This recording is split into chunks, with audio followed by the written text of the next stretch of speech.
Hello guys, this is Ruturaj and welcome back to my channel geo valley.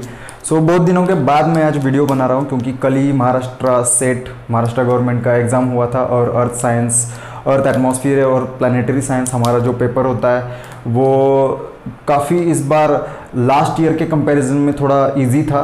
और जितने भी ocean atmospheric related जो questions है वो मैं सॉल्व करने की कोशिश करूँगा। और एक और बात, चैनल को सब्सक्राइब ज़रूर कीजिए क्योंकि अगली बार जब भी जितने भी वीडियो डालूंगा तो आपको डायरेक्ट नोटिफिकेशन मिल जाएगा। आपसे कोई भी जो वीडियो है जियोलॉजी रिलेटेड या ओशन एटमॉस्फेरिक साइंसेस रिलेटेड वो मिस नहीं हो पाएगा। ठीक है, thank you so much and please subscribe, share and like and please put your comments in the comment. Okay guys, so this is the first question. The question is, in our solar system the region near the Neptune and beyond is known as. So two words are very important: region near the Neptune and beyond. हमें क्या बताया गया है कि Neptune एक planet है जो juvenile planet है। मैं बताऊंगा अभी जुवेनाइल क्या होता है। तो नेपच्यून के बाद में स्टार्ट होके उसके बियॉन्ड, मतलब उसके बाद में एक्सटेंड होता है वो जो बेल्ट है हमारी सोलर सिस्टम में, उसको क्या बोलते हैं। ठीक है, so the options are Kuiper belt, Kepler's belt, planetary ocean and Oort nebula. Now see the second option is Kepler's belt. There is no term like this. Okay, Kepler ने 3 law दिए थे प्लैनेटरी मोशन के बारे में। ठीक है, तो Kepler's belt ये टर्म अगर वो भी सुनेगा ना तो कूट देगा वो। ठीक है, now planetary ocean. Planetary ocean क्या होता है? प्लैनेटरी ओशन ऐसी भी कोई टर्म नहीं है। ओशन प्लैनेट ये एक टर्म है। ओशन प्लैनेट हम अर्थ को बोलते हैं क्योंकि यहाँ हमारा जो प्लैनेट है अर्थ, वो उस प्लैनेट में हमें ओशंस मिलते हैं। ठीक है, now the D fourth option is Oort nebula. Nebula, now this term comes from nebular hypothesis. Nebular hypothesis ने क्या बताया था कि यूनिवर्स कैसे ये हुआ, फॉर्म हुआ। ठीक है, पूरा यूनिवर्स कैसे फॉर्म हुआ ये बताया था नेबुलर हाइपोथेसिस ने, और उसमें से ये टर्म है। तो ये गया केपलर्स बेल्ट कोई नहीं होता, केपलर्स लॉ होते हैं। केपलर्स ने 3 लॉ दिए थे। ठीक है, तो so the answer is Kuiper belt. Now we will see how this answer is correct. Okay, so now this is our solar system, right? Solar system. So first planet is Mercury, after that Venus, Earth, Mars. I think this is clearly visible, so I am telling the names. Okay, सन के बाद में जो आता है वो पहला जो है मर्क्यूरी है, उसके बाद वेनस है, उसके बाद Earth, then Mars. Okay, so these 4 planets collectively known as terrestrial planet. Okay, these are terrestrial planets. Now after this there is one belt. Okay, this is called asteroid belt. Okay, this belt is called asteroid belt. मैं अलग pen use करता हूँ यहाँ पे belt के लिए. This is asteroid belt. ठीक है, तो हमारा अर्थ जब फॉर्म हुआ था तो बहुत सारे अमाउंट में उस टाइम मेटियोराइट्स आए थे। ठीक है, मेटियोराइट्स मतलब एक्स्ट्रा टेरेस्ट्रियल बॉडी जो अर्थ को हिट करे। ठीक है, उसको हम मेटियोराइट बोलते हैं। तो मेटियोराइट बहुत अमाउंट में हमारे अर्थ पे बम्बार्डमेंट हुआ था। ठीक है, तो उसको हम क्या बोलते हैं? तो एस्टेरॉइड शावर। ठीक है, अर्थ फॉर्मेशन के वक्त जो मेटियोराइट इंपैक्ट हुआ था। ओके, और हमारे महाराष्ट्र में जो एक लेक है, ठीक है, लोनार लेक, वो जो नासिक में है। ठीक है, तो वो जो बेल्ट है, वो जो लेक है वो फॉर्म हुआ है एस्टेरॉइड इंपैक्ट से फॉर्म हुआ है। ठीक है, तो these are called terrestrial planets after Mars. Okay, this is Mars. Now this is 4th planet. After Mars there is asteroid belt. Asteroid belt के बाद जो शुरू होता है वो जुवेनाइल प्लैनेट्स है. ये जो 4 प्लैनेट्स है ये इनको हम बोलते हैं जुवेनाइल प्लैनेट्स. ठीक है, तो जुवेनाइल में कौन कौन आता है? जुपिटर, सैटर्न, यूरेनस और नेपच्यून. जुपिटर और सैटर्न का रिसेंट न्यूज हमने जो पढ़ा था कि वो दोनों पास में आए थे. ठीक है, this is not our topic, skip. So Jupiter, Saturn, Uranus and Neptune. Now these are called juvenile और gas giants. Okay, gas giant क्यों बोलते हैं? क्योंकि ये जो प्लैनेट है टेरेस्ट्रियल प्लैनेट वो सॉलिड मटेरियल से बने हैं और ये जो यहाँ इसके आगे मतलब एस्टेरॉयड बेल्ट के आगे जितने भी प्लैनेट्स है 4, Pluto is not a planet, okay.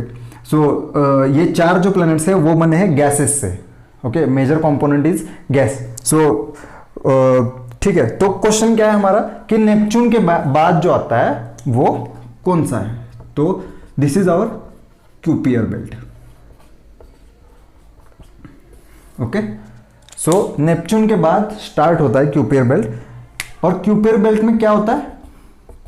Asteroid belt में हमने देखा था कि मेटेओराइट्स उड़ते हैं, ओके। क्यूपियर बेल्ट में क्या होता है? Comets.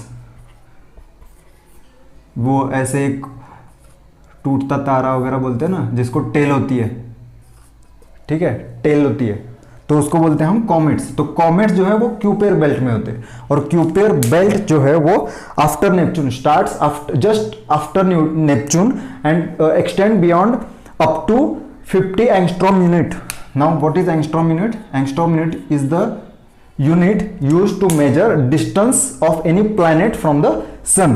So we consider Earth is at a distance of 1 angstrom unit.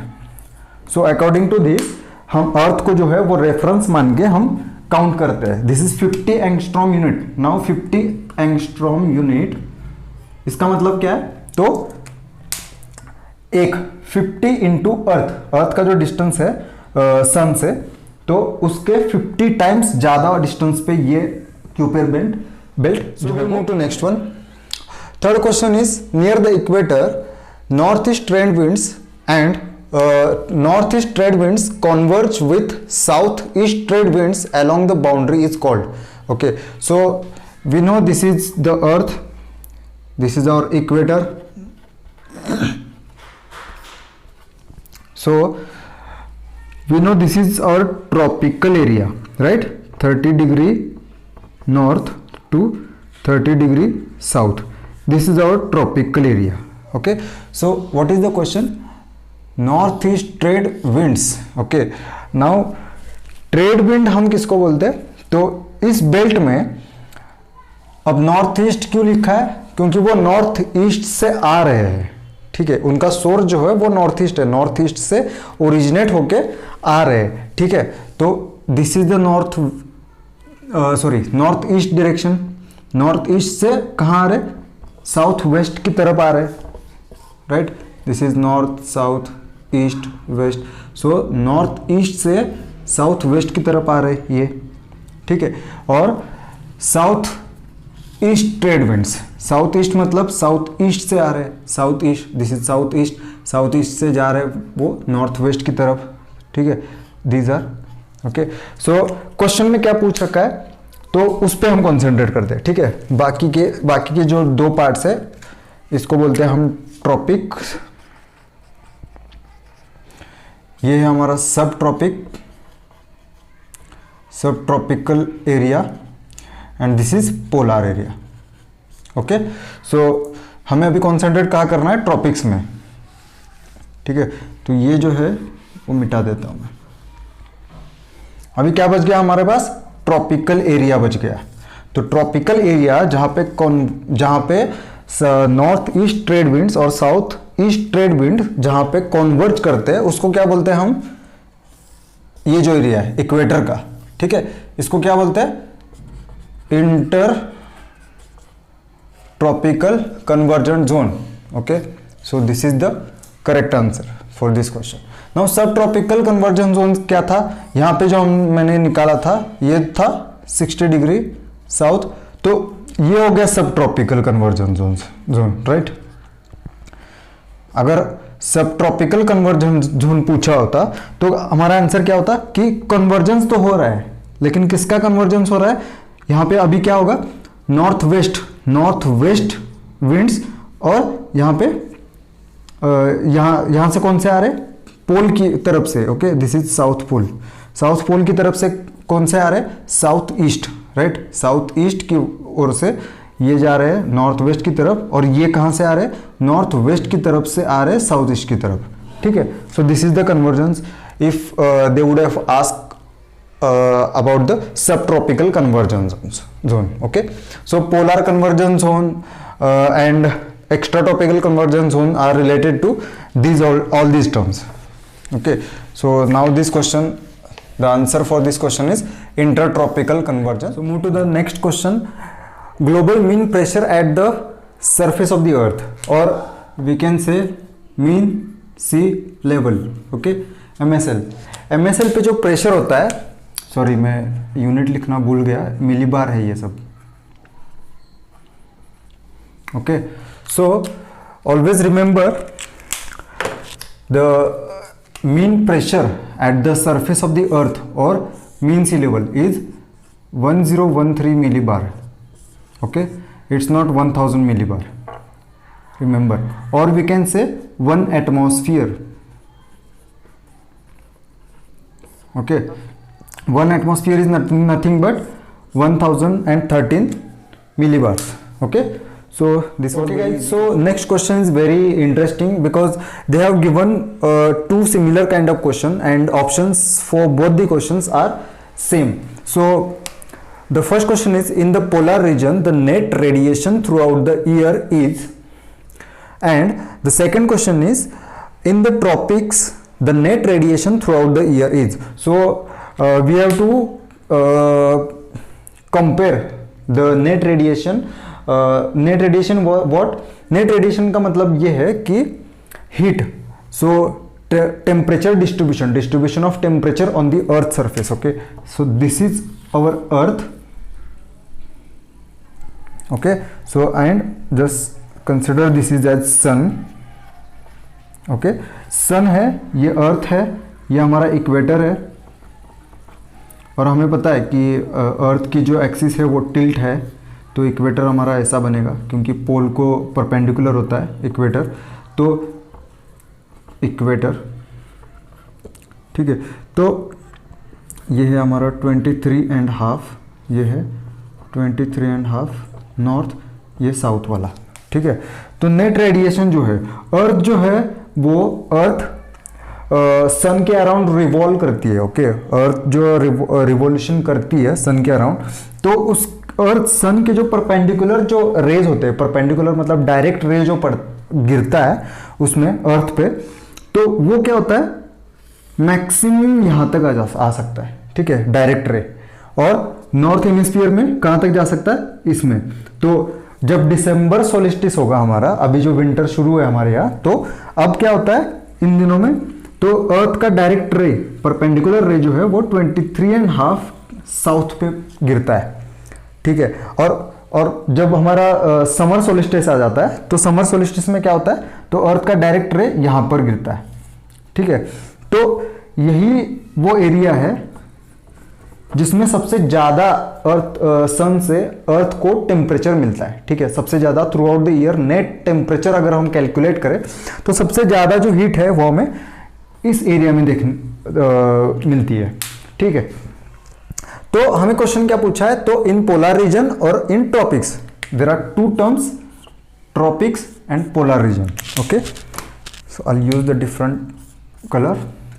Okay, so we have to compare. So as I told you just now, sun के जो डायरेक्ट रेज है वो इस area में गिर रहे हैं. तो ये हमारा ये एरिया हमने अभी पिछले क्वेश्चन में देखा था कि ये जो हमारा एरिया ये ट्रॉपिक्स है. तो ट्रॉपिक्स पे पूछा गया है कि net radiation through out the year is, तो सबसे ज्यादा अमाउंट ऑफ हीट जो है, सबसे ज्यादा अमाउंट ऑफ रेडिएशन जो है वो इस एरिया में गिर रहे हैं. ठीक है, इक्वेटोरियल एरिया और ट्रॉपिकल एरिया. ठीक है, तो इस पोर्शन का जो नेट रेडिएशन होगा वो क्या होगा, ज्यादा होगा.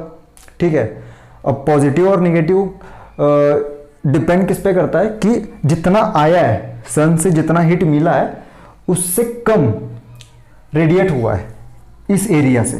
ठीक है, ये जो एरिया है वो रेडिएट कम कर देगा, एब्सॉर्ब ज्यादा करेगा क्योंकि हीट ज्यादा मिल रहा है उसको एब्सॉर्ब करने के लिए.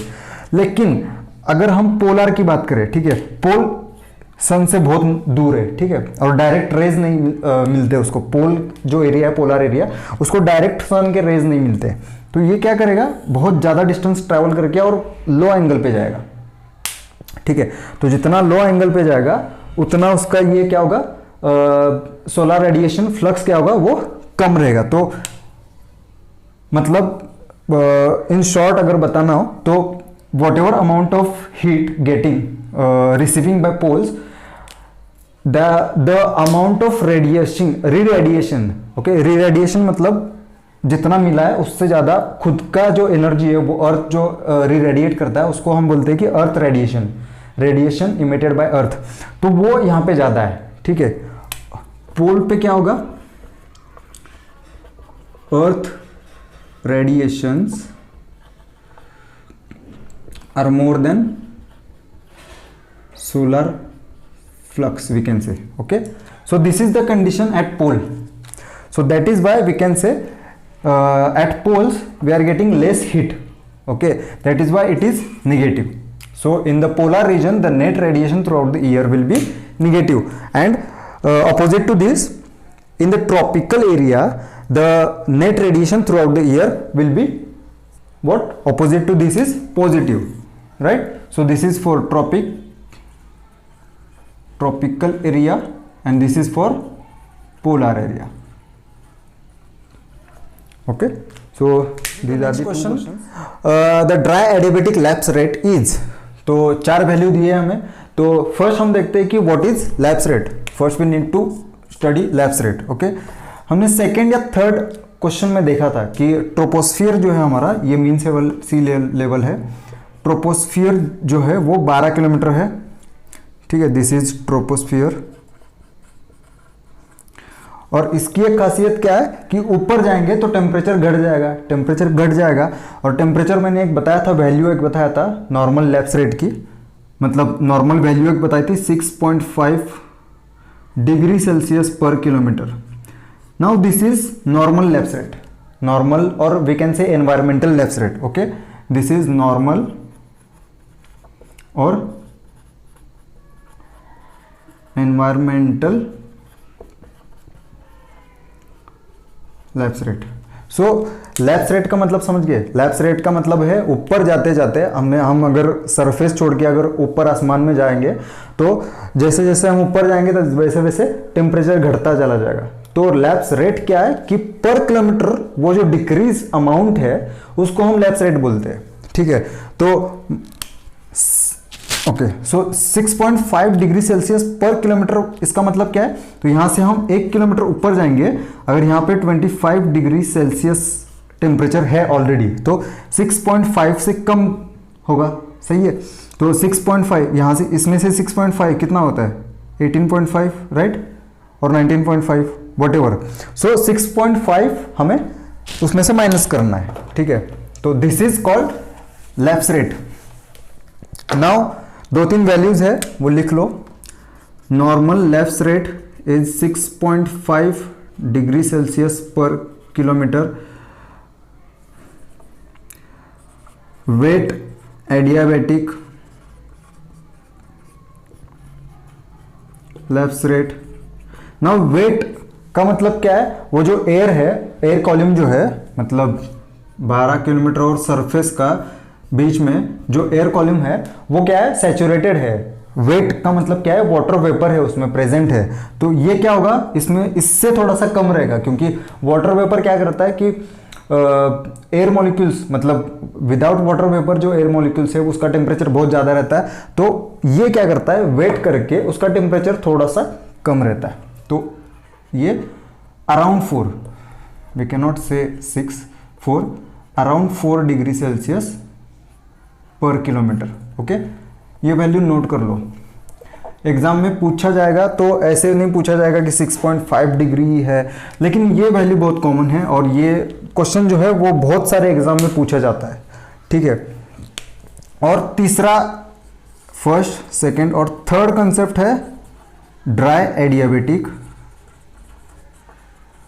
Lapse rate, okay. This is around 10 degree Celsius per kilometre, okay. These values are dynamic, okay. These values changes as per the condition, okay. The amount of water vapor, the relative humidity present in the air, so depending on these factors these values vary. So these are the 3 values, please note down these values, okay.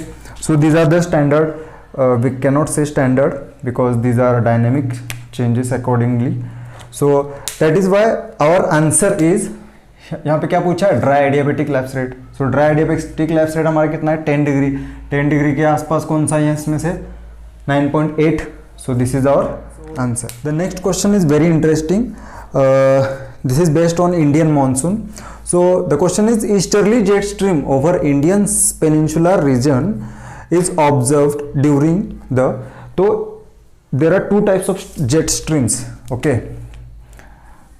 two types of jet stream, tropical westerly jet stream and tropical easterly jet stream, ठीक है। तो ये दो type के हैं। ये जो है जेट स्ट्रीम जो होते हैं वो एक बहुत फास्ट फ्लोइंग एयर होते हैं, फास्ट फ्लोइंग एयर कॉलम्स होते हैं, वो सिलेंड्रिकल। तो वो एक तो होते हैं ये ट्रॉपिकल वेस्टर्ली जेट स्ट्रीम और एक होते हैं पोलार वेस्टर्ली जेट स्ट्रीम। तो ये दो जो है वो मेन पूरे ग्लोब घूमते हैं, ठीक है। तो ये जो है ट्रॉपिकल वेस्टर्ली जेट स्ट्रीम, ठीक है। वेस्टर्ली क्यों बोलते हैं इसको, क्योंकि वेस्ट साइड से आ रहा है और ईस्ट साइड को जा रहा है। ओरिजिनेट जहाँ से होता है उसका नाम देते हैं हम, ठीक है। क्लाइमेटोलॉजी में कोई भी टर्म हो तो ओरिजिनेशन जहाँ पे होता है उसका नाम देते हैं ज़्यादातर, ठीक है। तो ये है tropical westerly jet stream, okay. तो ये बहता है विंटर में। ये स्ट्रॉन्ग कब होता है, विंटर में, ठीक है। ये विंटर में स्ट्रॉन्ग होता है। अब ये जो कंसेप्ट है वो बहुत वास्ट कंसेप्ट है। ये समझाने के लिए मुझे पूरा इंडियन मानसून समझाना पड़ेगा, लेकिन अभी इतना टाइम नहीं है, तो I'll try to explain it in short. Okay, so this is the tropical westerly jet stream. Now what we have asked is easterly jet stream. Now easterly jet stream मतलब इसका मतलब क्या है, वेस्टर्ली क्यों बोलते थे, वेस्ट साइड से बह रही है। अब ईस्टर्ली क्या होगा, तो ईस्ट साइड से आ रहा है। तो ईस्ट मतलब ये साइड, ईस्ट साइड से आ रहा है। तो ईस्ट साइड से जो ट्रॉपिकल ईस्टर्ली जेट स्ट्रीम है वो पूरा ग्लोब कवर नहीं करता है, वो इंडियन मानसून से एसोसिएटेड है, ठीक है। तो ट्रॉपिकल ईस्टर्ली जेट स्ट्रीम जो है वो तिब्बतियन, ये तिब्बतियन प्लाटू है, तिब्बत जो चाइना में है, ठीक है। तो इंडियन मानसून का अगर कॉन्सेप्ट पता होगा तो यहाँ पे एक जगह है माडागास्कर की नज़दीक में, मैस्क्रेनियस हाई। तो मैस्क्रेनियस हाई पे हाई प्रेशर बनता है और हाई प्रेशर से लो प्रेशर की ओर हवा बहती है। तो ITCZ inter tropical conversion zone जो था इक्वेटर पे देखा था हमने, 2 क्वेश्चन से पहले देखा था। तो वो क्या करता है, मूव करता है इक्वेटर के नॉर्थ और साउथ, ठीक है। तो इंडियन मानसून जब आता है तब इंटर ट्रॉपिकल कन्वर्जन जोन जो होता है, मतलब ITCZ जो होता है वो इंडिया के नॉर्थ साइड में होता है, ठीक है। तो यहाँ पे ज़्यादा टेम्परेचर की वजह से लो प्रेशर बनता है ज़मीन पे। तो यहाँ से क्या होता है, मैस्क्रेनियस हाई से, हाई प्रेशर से लो प्रेशर की ओर हवा बहती है, ओके। सो यही हवा जो है वो इंडियन मानसून लाती है, ठीक है। जो मॉइस्चर है यहाँ पे, जो अरेबियन सी है, तो अरेबियन सी से मॉइस्चर उठा के इंडिया में बारिश करा रही है वो, ठीक है। तो इंडियन मानसून जो टॉपिक है वो हम दूसरे एक लेक्चर में डिटेल में पढ़ लेंगे, ठीक है। Now the important thing is tropical easterly jet stream. Tropical easterly jet stream through out the year नहीं रहती है, ठीक है। ट्रॉपिकल वेस्टर्ली जेट स्ट्रीम्स जो है वो ट्रॉपिकल एक है और एक पोलर, ठीक है। तो हाई लैटिट्यूड पे बहती है वो। ये जो है वो थ्रू आउट रहती है, थ्रू आउट द ईयर रहती है, लेकिन ये है जो सीजनल है, ठीक है। One more thing about tropical easterly, this is seasonal. और कब बहती है, इंडियन मानसून की ओर। जब मानसून स्टार्ट होता है, जब ये सर्कुलेशन स्टार्ट होता है, तब ईस्टर्ली जेट स्ट्रीम बहना स्टार्ट होती है। कहाँ से, तिब्बत से मैस्क्रेनियस हाई तक, ठीक है। ये जो सर्कुलेशन होता है छोटा सा, ये पूरा ग्लोब पे नहीं है, ठीक है। तो इंडिया से लेके अफ्रीका के मैडागास्कर तक, मतलब इक्वेटर के थोड़ा सा साउथ, तो इसी एरिया में ये सर्कुलेट होता है। तो इसको बोलते हैं हम ट्रॉपिकल ईस्टर्ली जेट स्ट्रीम। और ये कब होता है, during Indian monsoon. Pre monsoon और पोस्ट मानसून नहीं होता है, ड्यूरिंग इंडियन मानसून। मानसून जब स्टार्ट होता है तो ये ईस्टर्ली जेट स्ट्रीम जो है वो ओरिजिनेट होती है और बहने स्टार्ट होती है, ठीक है। इसका जो हाइट होता है सेम 12 to 13 किलोमीटर हाइट पे बहती है ये, ठीक है, मतलब ज़मीन से, सरफेस से, सी सरफेस से और मीन सी लेवल से 13 किलोमीटर हाइट पे बहती है। और यहाँ पे जो रीजन है 8 to 12 डिग्री नॉर्थ लैटिट्यूड का, इसके ऊपर बहती है ये, ठीक है। तो ये 2-3 पॉइंट जो है वो नोट डाउन कर लो ईस्टर्ली जेट स्ट्रीम के बारे में।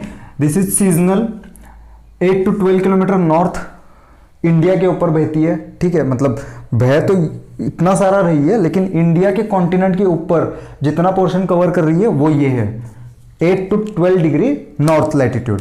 और तीसरा पॉइंट ये है कि 12 to 13 किलोमीटर पर बह रही है, ठीक है, हाइट पे 12 to 13 किलोमीटर हाइट पे बह रही है। मतलब जान रहे हो, बताया था कि ट्रोपोस्फियर की हाइट क्या है 12 किलोमीटर, तो ये क्या कर रही है, ट्रोपोपॉज बोलते हैं हम, मतलब ट्रोपोस्फियर जहां पे जाके खत्म होता है उसको ट्रोपोपॉज बोलते हैं। तो ट्रोपोपॉज के हाइट पे बह रही है, ठीक है।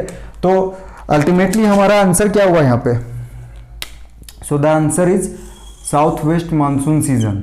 Easterly jet stream flows during south west monsoon season, ठीक है, not winter season. Okay, so this is the next question. Important environmental factor that affects the type of organism in estuary.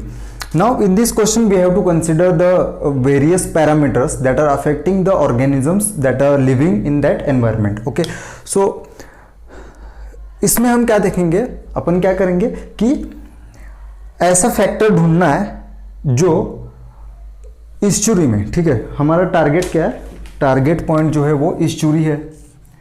इसमें से ऐसा पॉइंट ढूंढना है जो ईस्चुरी में बहुत वेरी करता हो, ठीक है। नाउ देखते हैं अब, ठीक है। तो पहला है type of sediment. Type of sediment इतना वेरी नहीं करता है, हाँ वेरी करता है, क्योंकि फर्स्ट हम देखेंगे ईस्चुरी क्या है, ठीक है। दिस इज रिवर, रिवर जहाँ पे समुंदर को मिलती है, तो ये पार्ट जो है वो है ईस्चुरी, ठीक है। This is estuary. Now estuary में क्या होगा, रिवर से फ्रेश वाटर आ रहा है, समुंदर का पानी जो है वो सलाइन है, ओके, नमकीन पानी है, ये फ्रेश वाटर है, मीठा पानी है। तो ये दोनों जहाँ पे मिक्स हो रहा है, रिवर जब समुंदर को मिलती है तो यहाँ पे क्या होगा, दोनों का मिक्सचर होगा, ठीक है। और दोनों का मिक्सचर जब होता है तो उसको बोलते हैं ब्रैकिश वाटर। स्पेलिंग एक बार चेक कर लेना, ठीक है, सी शायद है या नहीं पता नहीं, ठीक है। तो ब्रैकिश वाटर बोलते हैं इसको। ब्रैकिश वाटर 4 टर्म है, ठीक है, ब्राइन, सलाइन, ब्रैकिश और fresh with increasing salinity. Okay, brine मतलब हाईली सलाइन, ओके, बहुत सारा सॉल्ट अमाउंट है उसमें, ठीक है। सलाइन मतलब हमारा जो सी वाटर होता है 35 पीपीटी, ये पीपीटी का सिंबल है, ठीक है, this is not percentage, PPT 35 PPT होता है सैलाइन वाटर। ब्राइन का जो सैलिनिटी होता है वो बहुत ज़्यादा होता है, वो बहुत ज़्यादा अमाउंट में डिजोल्व रहते हैं वो सॉल्ट उसमें, ठीक है। ब्रैकिश 35 से कम रहता है। और फ्रेश वाटर तो हमें पता है रिवर और ये सब का वाटर जो है वो फ्रेश वाटर है, ठीक है। तो यहाँ पे क्या देखना है हमें, वेरी क्या कर रहा है, तो सैलिनिटी वेरी कर रहा है, ठीक है। तो ज़्यादा सैलिनिटी वेरिएशन बोल रहा हूँ मैं, ठीक है, ज़्यादा सैलिनिटी नहीं बोल रहा हूँ। यहाँ पे ज़्यादा सैलिनिटी है लेकिन इक्वल है, मतलब स्टैंडर्ड, मतलब चेंज नहीं हो रहा है उसमें, डायनेमिक नहीं है वो, ठीक है। यहाँ पे 35 पीपीटी सैलिनिटी है, वो उतना ही रहेगा हमेशा, ठीक है। यहाँ पे फ्रेश वाटर का 2 और 3 पीपीटी सैलिनिटी होगा, जितना सॉल्ट होगा उसमें, जितना अमाउंट ऑफ मिनरल डिजोल्व होंगे उतना सैलिनिटी होगा उसका, ठीक है। तो ये फ्रेश जो है वो 2 to 3 पीपीटी, सॉरी पीपीटी ही होगा, ठीक है, चेंज नहीं होगा। लेकिन यहाँ पे देख रहे हो आप, यहाँ पे फ्रेश वाटर और सैलाइन वाटर हमेशा से मिक्स होते जा रहे हैं, ठीक है। उनका जो प्रोसीजर है मिक्सिंग का वो चल रहा है। तो चेंजिंग फैक्टर क्या है यहाँ पे, सैलिनिटी है, सेडिमेंट नहीं। सनलाइट यहाँ पे भी सेम मिल रहा है, सनलाइट यहाँ पे सेम मिल रहा है, यहाँ पे भी सेम मिल रहा है, sunlight is not changing factor. Temperature same, sunlight and temperature is not also changing factor. So the changing factor over here is salinity, ठीक है। तो ज़्यादा सैलिनिटी वेरिएशन में रहने वाली जो जीव है, जो एनिमल्स है, उनको बोलते हैं हम यूरी हैलाइन। टर्म इंपॉर्टेंट है, very important term, Yuri haline. Yuri haline मतलब फ्रेश वाटर में भी रह सकता है और सैलाइन वाटर में भी रह सकता है, ठीक है, मतलब ज़्यादा वेरिएशन सैलिनिटी में सह सकता है वो। अगर हम फ्रेश वाटर की एक मछली है जो कोई भी, ठीक है, इस मछली को फ्रेश वाटर में रहने की आदत है, ठीक है, अगर इसको उठा के हम सी में फेंक देंगे तो ये जी पाएगी नहीं ना, तो यही है ये मछली। अब यूरी हैलाइन नहीं बोल सकते हम। यूरी हैलाइन एनिमल कौन सा होता है, ये मछली अगर इसको उठा के सी में फेंक देंगे तो ये जो सैलिनिटी है 35 ppt इसमें भी सर्वाइव कर सकते हैं। अगर ये मछली इसमें भी सर्वाइव कर गई तो उसको बोलेंगे हम यूरी हैलाइन। यूरी हैलाइन मतलब large variety of, large variation of salinity. Okay, haline is used for salinity. Okay, thermo is used for temperature. Okay, so our answer in this question is salinity. Okay, organism estuary, estuary में salinity vary करती है, ठीक है, that is why salinity is the main factor over. Okay guys, so we will move on to second question.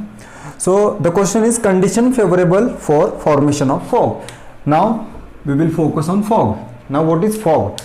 Fog वो होता है जिसको हम झाग बोलते हैं।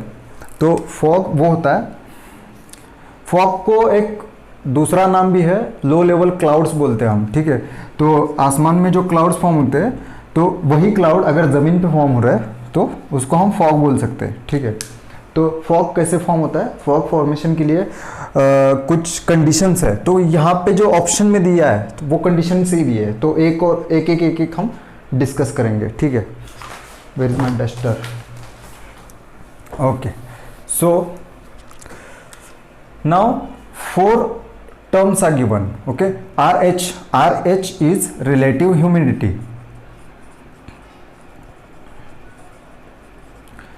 Second is sky,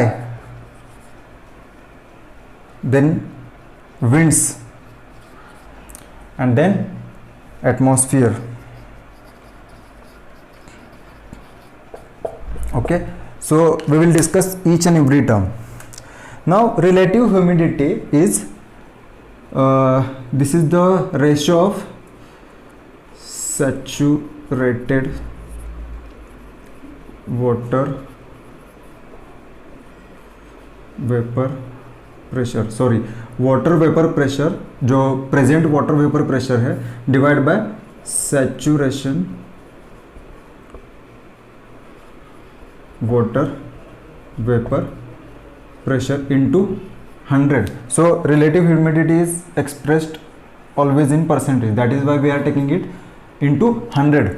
Okay, so relative humidity की ये क्या है, relative humidity changes with temperature, temperature के साथ ये चेंज हो जाती है, ठीक है।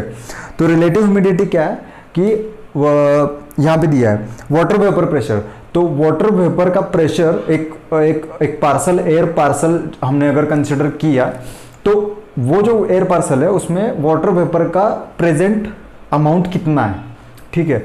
और सैचुरेशन वेपर प्रेशर मतलब वो फुल सैचुरेट होने के लिए और कितना अमाउंट उसमें भरना चाहिए, मतलब टोटल सैचुरेशन होना चाहिए उसका, ठीक है। तो जितना पार्सल है, जितना वॉल्यूम है एयर पार्सल का, वो टोटल फुल हमें अगर वाटर वेपर से फिलअप करना है तो कितना वाटर वेपर लगेगा, ठीक है। तो ये टोटल अमाउंट है जितना लगेगा, और ये प्रेजेंट अमाउंट मतलब अभी कितना है, ठीक है। तो ये होता है रिलेटिव ह्यूमिडिटी। तो रिलेटिव ह्यूमिडिटी ज़्यादा चाहिए क्योंकि फॉग जो बनता है वो किससे बनता है, वाटर ड्रॉपलेट्स ही होते हैं वो, ठीक है। तो रिलेटिव ह्यूमिडिटी ऑब्वियसली 80%, वो तो सब ऑप्शन में सेम ही है, ठीक है। Now second is cloudy sky. Sky कैसा होना चाहिए? अब स्काई, क्लाउडी और क्लियर स्काई, दो टर्म्स है हमारे, ठीक है। एक क्लाउडी है, ये एक क्लियर है। तो स्काई क्लाउडी क्यों नहीं होना चाहिए, ठीक है। तो फॉग कैसे फॉर्म होता है? तो फॉग के लिए एटमॉस्फेयर, ग्राउंड का जो टेम्परेचर है, ग्राउंड का हमारा टेम्परेचर है वो कोल्ड होना चाहिए, ठीक है। सरफेस कोल्ड होना चाहिए। जब हम फॉग देखते हैं वो विंटर में देखते हैं, राइट। समर में मतलब comparative to summers we can see the very nice amount of fog in winters, right? So that's why the temperature over on the ground should be less. Now cold होना चाहिए, cold होना चाहिए मतलब okay, so ground should be cold. Ground अगर cold होना चाहिए तो उसके लिए कंडीशन क्या है कि हमारा जो अर्थ का एटमॉस्फेयर है वो उसका जो टेम्परेचर है वो किसके वजह से है, टेरेस्ट्रियल रेडिएशन। ओके, जो सन से हीट आ रहा है उससे हीट नहीं मिल रहा है हमें हीट को किससे मिल रहा है, अर्थ से मिल रहा है। अर्थ का जो रेडिएशन है वो अर्थ जो रेडिएट कर रही है एनर्जी अपना खुद का, उससे हमें एनर्जी मिल रही है, ठीक है। तो वो जो रेडिएशन रेडिएट कर रही है वो पूरा रेडिएट कर चुकी है एक तो, नहीं तो अगर क्लाउडी स्काई होगा, ठीक है, क्लाउड्स होंगे आसमान में, तो क्या होगा, ये जो रेडिएट कर रही है अर्थ अपना अंदर का जो हीट रेडिएट कर रही है, तो वो क्लाउड क्या कर लेगा, अपने पास ट्रैप कर लेगा और वो होल्ड करेगा अपने पास। तो हमें क्या चाहिए, कोल्ड चाहिए।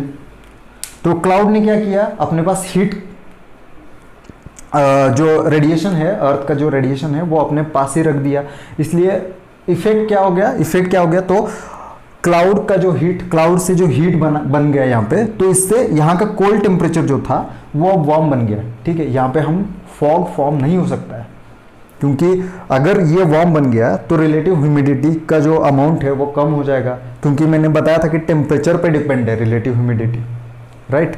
सो cloud should be clear, okay, sorry, sky should be clear, there should be no clouds.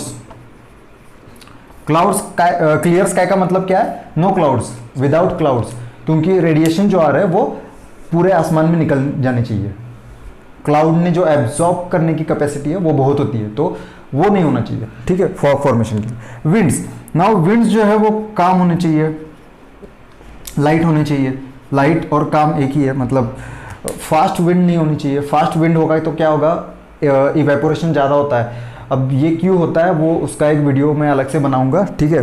तो विंड्स जो है वो काम होने चाहिए, दोनों चारों इसमें जो है वो काम और लाइट विंड है, ठीक है।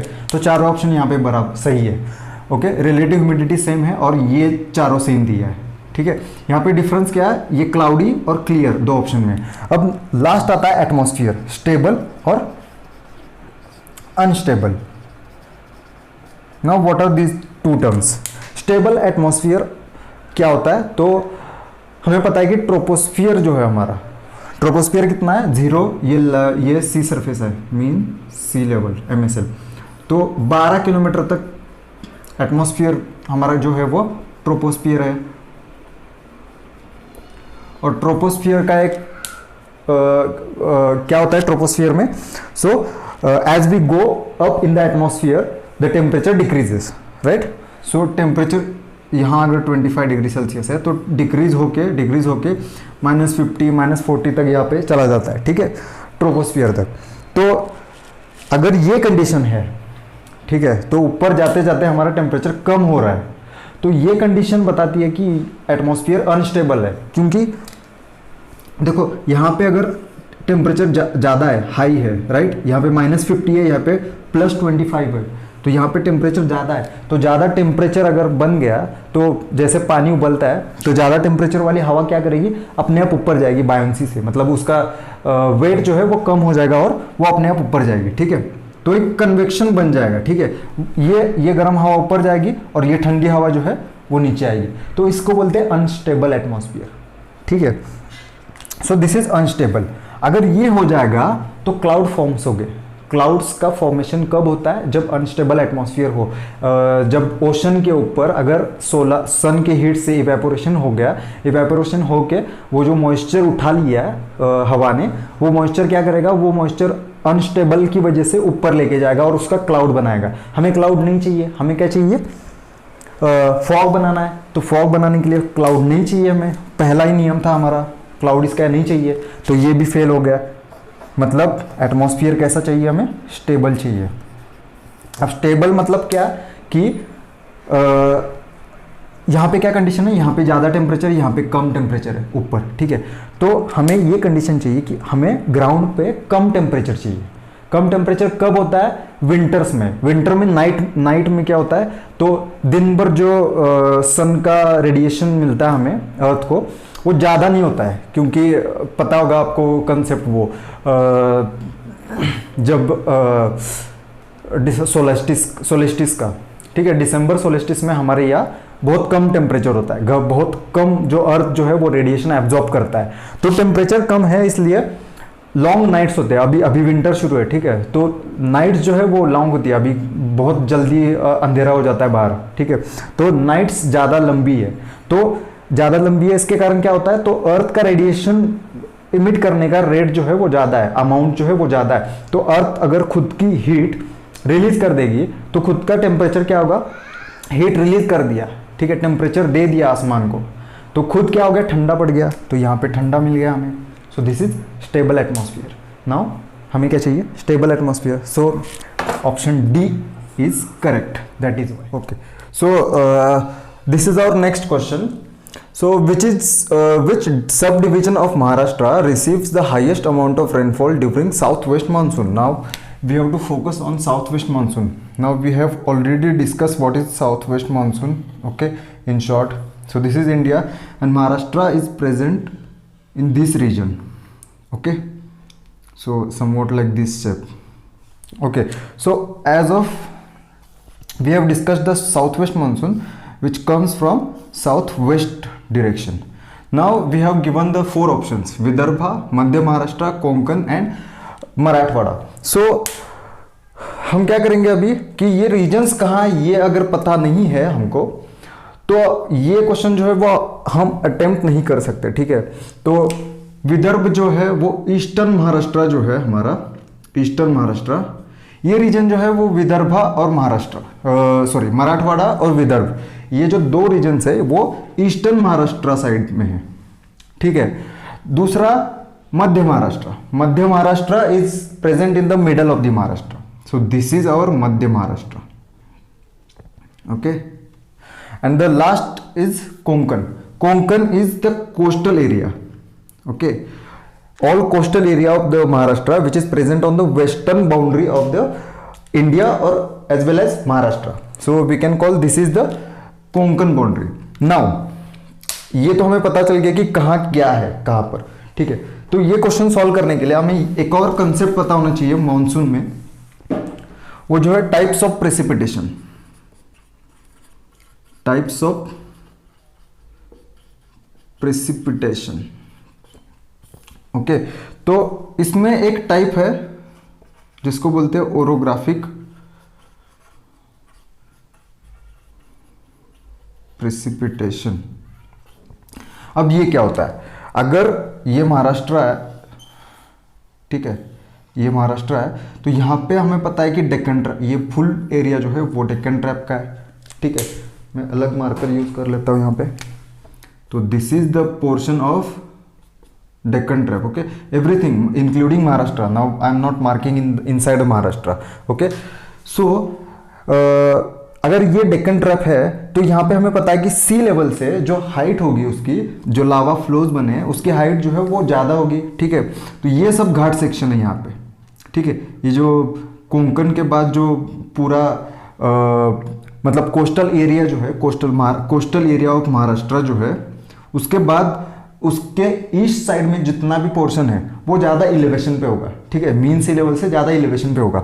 और ओरोग्राफिक प्रेसिपिटेशन क्या बताता है कि अगर ये एक माउंटेन है, माउंटेन और any elevated portion on the Earth surface, so ये क्या करेगा, तो मान लो कि ये समुंदर है, ठीक है, ये सी है, ठीक है, यहाँ पे मॉइस्चर लेके आ रहा है, ठीक है, मानसून जो है वो अरेबियन सी से मॉइस्चर लेके आ रहा है, और ये क्या कर रहा है, ऊपर जाएगा यहाँ से, क्योंकि ये बैरियर है, ये फिजिकल बैरियर है, ठीक है, ये माउंटेन है मतलब ये फिजिकल बैरियर है, तो ये फिजिकल बैरियर क्या कर लेगा, तो जो हवा आ रही है विथ मॉइस्चर तो उसको उठा लेगा ऊपर, इसकी वजह से, क्योंकि ये हवा जो है ये इसको पार करके तो नहीं जा सकती ना, तो इसको उठा लेगा।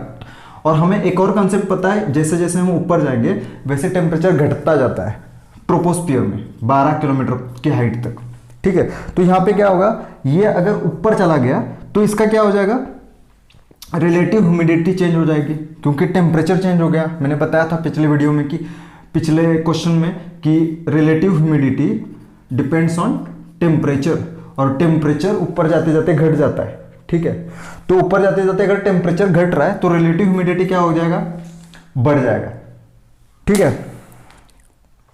अगर रिलेटिव ह्यूमिडिटी बढ़ जाएगा तो सारा जो बारिश है वो यहीं पे इसी रीजन में होगा, ठीक है। और ये जो जितना भी क्लाउड में मॉइस्चर प्रेजेंट था, ठीक है, प्रेसिपिटेशन करने के पहले जितना भी मॉइस्चर प्रेजेंट था वो भी प्रेसिपिटेशन इसी एरिया में हो गई, ठीक है। इसको बोलते हैं हम विंडवर्ड साइड, और माउंटेन के इस साइड जो होगी वो डाउनविंड साइड और ली साइड बोलते हैं हम उसको, ओके। दिस इज विंडवर्ड और स्टॉस साइड, ठीक है। तो डाउनविंड साइड जो है और ली साइड जो है वहां पे बारिश नहीं होगी, ठीक है। क्यों? क्योंकि यहाँ पे पूरा जो मॉइस्चर जो था क्लाउड में वो यहीं पे गिर गया था, ठीक है। तो सबसे ज्यादा बारिश कहाँ पे होगी, कोंकण एरिया में, ठीक है। और जो मराठवाड़ा और विदर्भ का ईस्टर्न महाराष्ट्र का पोर्शन है वहां पे जाते जाते मॉइस्चर सब खत्म हो जाएगा, तो वहां पे एज कंपेयर टू कोंकण और मध्य महाराष्ट्र वहां पे बारिश सबसे कम होती है। So the answer for this question is Konkan area, okay. Okay, so this is our next question. In Köppen classification system, BW climate is called. Okay, now what is Köppen? Who is Köppen? Köppen is a person. Okay, Köppen is a person who gave the classification of climate. Now Köppen ने क्या किया है, तो climate क्या होता है, climate और weather में फर्क क्या होता है। Climate is long term effect, okay. बहुत लंबा समय तक अगर कोई वेदर, कोई एटमॉस्फेरिक कंडीशन अगर लंबे समय तक चलती रहेगी तो उसको बोलेंगे हम क्लाइमेट। और उसका ये क्या है, 30 to 35 ईयर्स से ज़्यादा होना चाहिए, ठीक है। अगर ग्लेशिएशन आ गया, ठीक है, तो ग्लेशिएशन अगर 30 to 35 ईयर्स से ज़्यादा साल तक रह गया, ठीक है, इससे ज़्यादा साल तक रह गया तो उसको हम क्लाइमेट बोलते हैं। और वेदर क्या होता है, कोई भी चेंज, कोई भी क्लाइमेटिक चेंज, कोई भी एनवायरमेंटल मतलब meteorological change that remains for very short duration, okay. Monsoonal winds are present for very short duration, okay. That is why we call it weather, changing weather. Every day our weather is changing. Now climate के लिए कोप्पन ने classification दिया था, तो वो classification क्या था, ABCD E और F, ठीक है। मैं शॉर्ट में बताऊंगा, अभी पूरा क्लासिफिकेशन नहीं बता रहा हूं क्योंकि यहाँ पे जितना भी दिया है उतना मैं बताऊंगा कि क्या क्या कोड यूज किए थे उसमें, ठीक है। तो ए टाइप जो क्लाइमेट है वो है ट्रॉपिकल क्लाइमेट। ट्रॉपिकल मतलब 23.5 north to 23.5 south, this is our tropical climate, okay. B में क्या दिया था, डेजर्ट और स्टेपेज, ठीक है। सी में दिया था this is mesothermal, this is microthermal, thermal is for heat, okay. Now E is for polar climates and this is F for mountain climate, okay. So मैं पूरा तो क्लासिफिकेशन यहाँ पे एक्सप्लेन नहीं कर सकता क्योंकि ये जो वीडियो है वो हमारा पर्पस क्या है कि क्वेश्चन को सॉल्व करना, ठीक है।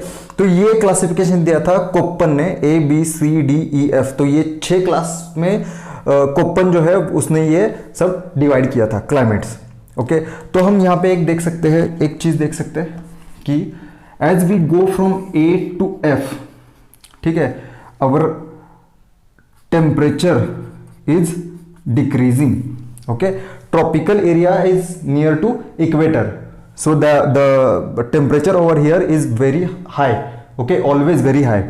नाउ बी अब A से E तक आते तक हम यहाँ पे पोलार तक पहुंच गए, ठीक है। तो हायर लैटिट्यूड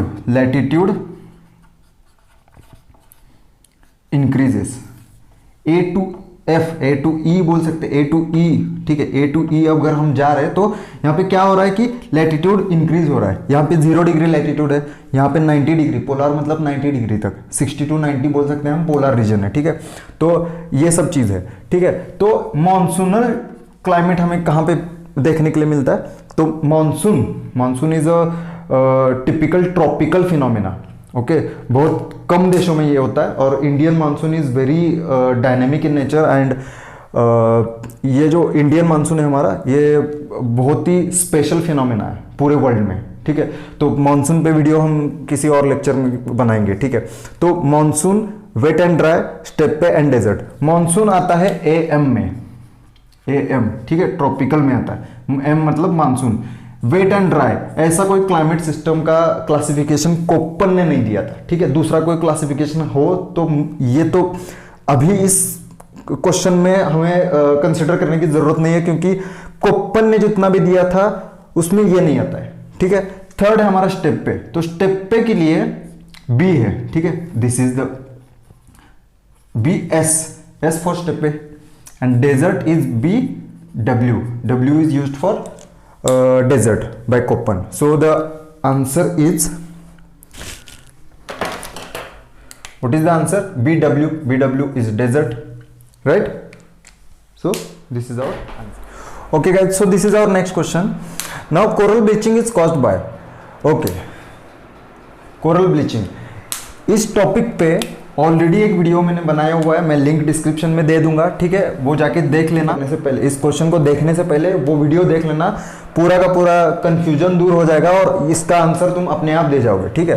तो यहाँ पे 4 ऑप्शन दिया। कोरल ब्लीचिंग क्या होता है? एक coral is a animal, suppose this is coral, tentacle होते हैं उसको ऐसे ऐसे ऑक्टोपस की तरह, कुछ को नहीं होते, कोई को नहीं होते, ठीक है। तो कोरल इज एनिमल और इसके अंदर एक एल्गी सर्वाइव करती है, ठीक है। तो ये क्या हो गया? प्लांट हो गया, जूथेंथेली बोलते हैं इसको, जूथेंथेली एल्गी, ठीक है। तो ये एल्गी क्या करती है? इसको फूड प्रोवाइड करती है। जो एनिमल है coral, this is coral, coral को जूथेंथेली एल्गी जो है वो फूड प्रोवाइड करती है। तो ये अगर फूड प्रोवाइड कर रही है तो ये क्या करती है? ये क्या बोल रही है कोरल को कि मैं तुम्हें फूड दे रही हूँ, तुम मुझे निवारा दो, रहने के लिए घर दो, ठीक है। तो ये कोरल जो है इसको रहने के लिए अपने बॉडी में घर दे रहा है, ठीक है। इसको अलाउ कर रहा है कि हाँ तुम आके मेरे बॉडी में रह जाओ। और ये क्या कर रहा है? प्लांट मतलब एल्गी क्या कर रही है? फोटोसिंथेसिस कर रही है, अपना फूड खुद बना रही है। प्लांट है तो खुद बनाएगी ना, कार्बन डाइऑक्साइड यूज करेगी, ऑक्सीजन छोड़ देगी। कोरल क्या करेगा? ऑक्सीजन यूज करेगा, कार्बन डाइऑक्साइड छोड़ देगा। तो इसी बीच में, ठीक है, इसी एक ही जो भी है ऑर्गेनिज्म, ठीक है, तो इसी में ये सिम्बायोटिक रिलेशनशिप में रह रहे। तुम मुझे ये दो, मैं तुम्हें ये दे दूंगा, ठीक है। ये रिलेशन है इन दोनों का। तो जब ये जो एल्गी है इसमें से वो डेड हो जाएगी, ठीक है, एल्गी डेड हो गई तो कोरल का फूड का जो सोर्स था वो खत्म हो गया। फूड का सोर्स खत्म मतलब वो भी नहीं जी पाएगा, तो कोरल भी खत्म हो गया, ठीक है। तो कोरल ब्लीचिंग यही होता है, एल्गी जो है वो मर जाती है। और एल्गी जो है सबसे ज़्यादा सेंसिटिव होती है एक बात को, वो है वार्म सी टेम्परेचर, ठीक है। तो ऐसी बात नहीं है कि इन सब चीज़ों से कोरल ब्लीचिंग नहीं होता है, होता है। सस्पेंडेड सेडिमेंट से भी कुछ फर्क पड़ता है, सनलाइट पेनिट्रेट नहीं हो पाता है, तो यहाँ तक फोटोसिंथेसिस के लिए प्रॉब्लम हो जाएगा जूथेंथेली को, राइट। पोल्यूटेंट्स, मरीन पोल्यूटेंट्स, बहुत प्रकार के मरीन पोल्यूटेंट्स है, बहुत इफेक्ट होता है पोल्यूटेंट्स का भी। कोल्ड सी वाटर, अब कोरल 28 डिग्री सेल्सियस, मतलब ये इनका एवरेज बोल सकते हैं हम, 28 टू 25 टू 28 बोल सकते हैं, ठीक है। This is the range where coral reef can survive, okay. तो यहां से टेम्परेचर अगर 1-2 डिग्री से ज्यादा हो गया तो क्या करेगा? ये कोरल रीफ एल्गी जो होती है वो टेम्परेचर को बहुत ज्यादा सेंसिटिव होती है, ठीक है। अगर टेम्परेचर बढ़ गया तो उस चीज के लिए बहुत सेंसिटिव होती है। तो इसका आंसर क्या हो रहा है यहाँ पे? ये चीज, ठीक है। लेकिन ये 3 चीज समझ में लेना चाहिए हमें कि ये 3, these 3 options are not wrong, okay, these 3 are not wrong, these are also correct, but the more appropriate answer over here is warm sea water temperature। तो 1-2 डिग्री से भी अगर ज़्यादा हो गए, इसके ऊपर बहुत सारे पेपर्स भी है, तो इंटरनेट पे देख guys. So this is the next question. दो स्टेटमेंट्स दिए गए तो हमें बताना है कि कौन सा सही है कौन सा रॉन्ग है। Both are correct, one correct one is wrong, first one is correct second one is wrong. I have not written the options over here because of lack of space, sorry for that. Okay, so maximum ocean salinity values occur in the subtropics and minimum values occur near the equator and polar region. Okay, तो हमें focus क्या करना है, salinity values, salinity पे focus करना है। और क्या फोकस करना है, सब ट्रॉपिकल रीजन का नाम दिया है, कहाँ पे कम है कहाँ पे ज़्यादा है, इक्वेटर का दिया है, पोल का दिया है। ठीक है, तो ये सब जो है हमें फोकस करना है। ठीक है, तो यहाँ पे मैं एक दो चीज़ बता देता हूँ। सेकेंड स्टेटमेंट पढ़ देते हैं हम पहले। The maximum salinity level in the सब tropics are produced by the strong excess of precipitation over the evaporation. ये बोल रहा है कि मैक्सिमम सैलिनिटी जो है सब ट्रॉपिक्स में पाई जाती है अकॉर्डिंग टू स्टेटमेंट 1। ठीक है, स्टेटमेंट 1 क्या बोल रहा है कि सब ट्रॉपिकल में एरिया में मैक्सिमम सैलिनिटी है। तो इसका रीजन बता रहा है कि क्योंकि produce by strong excess of precipitation, मतलब वहां पे प्रेसिपिटेशन ज्यादा है इवेपोरेशन से। ठीक है, अब दो चीज बता देता हूं मैं सिंपल सी। ओके, सो यहाँ पे वाटर है, सी वाटर ले लिया हमने यहाँ पे, तो जिसका ये क्या है, सैलिनिटी क्या है 35 पीपीटी।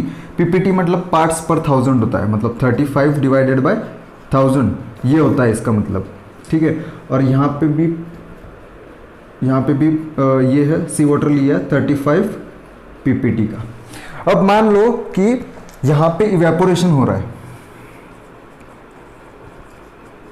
और यहाँ पे प्रेसिपिटेशन, पीपीटी मतलब प्रेसिपिटेशन हो रहा है। ठीक है, यहाँ पे बारिश हो रही है और यहाँ पे इवेपोरेशन हो रहा है। इवेपोरेशन मतलब सन की हीट से यहाँ का फ्रेश वाटर जो है वो आसमान में छोड़ दे, मतलब एटमॉस्फेयर में चला जाना, इसको बोलते हैं हम इवेपोरेशन। नाउ इवेपोरेशन करेगा तो क्या करेगा, इवेपोरेशन प्रोसेस में क्या होता है कि the water will get heated by the sun's energy. Okay, so यहाँ पे क्या होगा कि यहाँ इधर का जो फ्रेश वाटर है, वॉल्यूम दोनों का सेम है। यहाँ पे फ्रेश वाटर क्या होगा, इवेपोरेशन की वजह से फ्रेश वाटर चला जाएगा एटमॉस्फेयर में, और यहाँ पे क्या हो रहा है कि पानी ऐड कर रहा है इसमें, इसका वॉल्यूम बढ़ा रहा है। ठीक है, सॉल्ट तो उतना ही है दोनों में, सॉल्ट ऐड नहीं हो रहा है। प्रेसिपिटेशन से सॉल्ट ऐड नहीं होता है, ऐड क्या होता है, फ्रेश वाटर ऐड होता है। यहाँ पे क्या होता है कि 35 पीपीटी जो है, मतलब 35 अमाउंट ऑफ सॉल्ट कितना है, 35,000 मोलिक्यूल्स अगर वाटर के ले ले तो 35 मोलिक्यूल्स जो है उसमें से और 35 पार्ट्स जो है वो सॉल्ट है। ठीक है, तो यहाँ पे क्या हो रहा है, इवेपोरेशन हो रहा है। इवेपोरेशन से यहाँ से इस बाउल से बस फ्रेश वाटर निकाल देगा, वो फ्रेश वाटर निकाल देगा तो इसका कॉन्सेंट्रेशन बढ़ जाएगा, क्योंकि अभी इतना वाटर था तो इतना बच गया, अभी कम वाटर बच गया, वॉल्यूम कम हो गया इसका। तो अगर अमाउंट कम हो गया तो इसका क्या हो जाएगा, कॉन्सेंट्रेशन बढ़ जाएगा। कॉन्सेंट्रेशन बढ़ा तो इसका 36 और 37 पीपीटी तक जाएगा।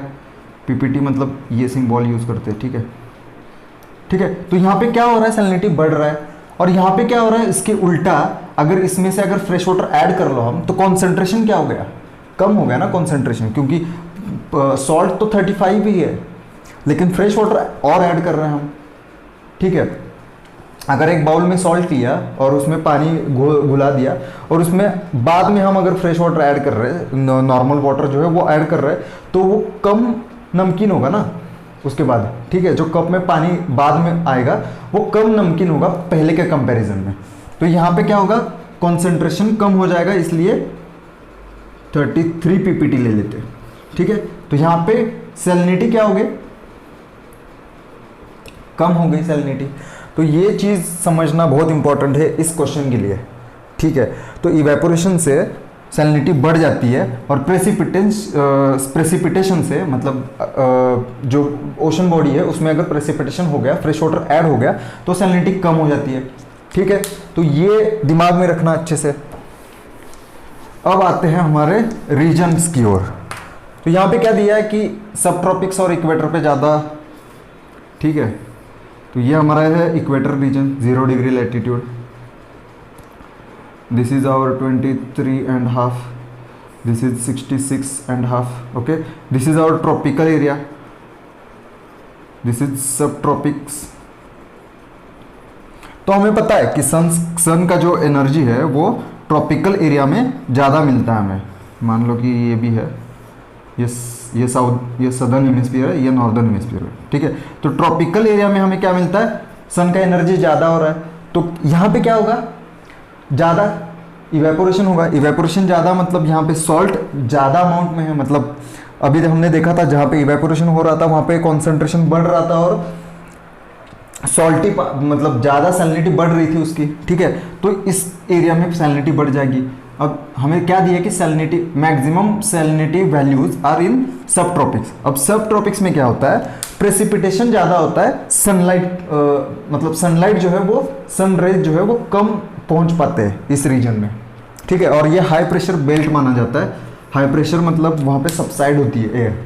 तो एयर सर्कुलेशन का जो टॉपिक आएगा बाद में उसमें हम ये डिटेल्स में पढ़ेंगे. ठीक है, तो सब ट्रॉपिक्स में क्या होता है कि सैलिनिटी जो है वो कम हो जाती है प्रेसिपिटेशन के कारण. ठीक है, तो पहला स्टेटमेंट तो सही दे रहा है कि salinity values occur in the सब ट्रॉपिक्स. मैक्सिमम जो सैलिनिटी है वो सब ट्रॉपिक में ऑकर कर रही है, सही है. और minimum values are occur in equator and polar region. Minimum, अब इक्वेटर पे मिनिमम क्यों लिखा है, यहाँ पे सनलाइट भी ज़्यादा है, बहुत ज़्यादा, सबसे ज़्यादा सनलाइट इक्वेटर पे ही आता है. तो सवाल ये आता है कि यहाँ पे तो इवेपोरेशन होना चाहिए, ज़्यादा सैलिनिटी होनी चाहिए, लेकिन नहीं.